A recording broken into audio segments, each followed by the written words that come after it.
So what I learned about the grievance process is that it's in place to resolve issues prior to dramatic labor actions such as strikes. I've also learned the difference between a complaint and a grievance. So collective bargaining agreements typically have types of provisions that are fixed, either fixed, contingent, or dispute resolution procedures where the steps for grievance procedures are located. So these are already located within the collective bargaining agreements.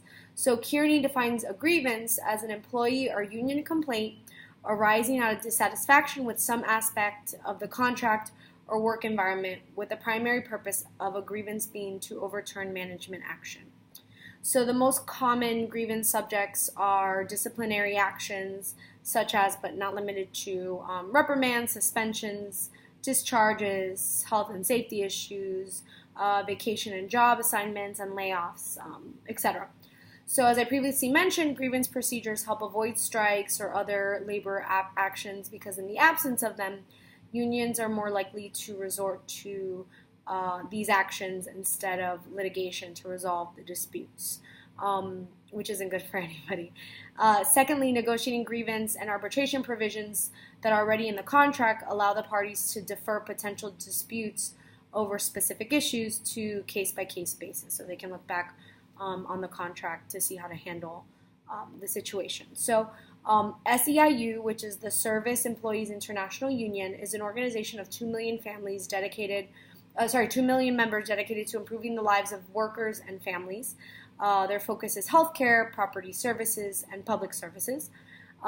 They note that grievances are a last resort for them, not the first.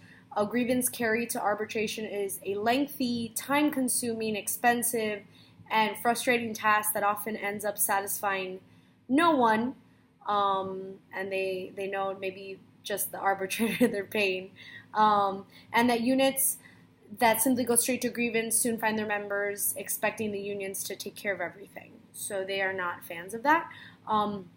According to the Office of Professional Employees International Union, while most grievances are real, it doesn't always mean that the union will win unless it's a clear-cut violation. So they too don't like the grievance process unless it's clear-cut. So they go on to explain what is a complaint and what it is a complaint and when it is a grievance. So if the management has not violated anyone's rights, there's no grievance. But there may be a real complaint, and if the management should deal with these complaints as seriously as grievances, but they typically don't. So they go on to mention different types of grievances, which are similar to the ones that I mentioned earlier, but wage grievances, wage inequities, unreasonable rate of production or workload, improper layoffs, bad physical working conditions, poor supervisory practices, and the list goes on. There's many different types of grievances, but they're all pretty serious. So again, that is what I learned about grievances, that they are a last resort, and there is a major difference between complaints and grievances.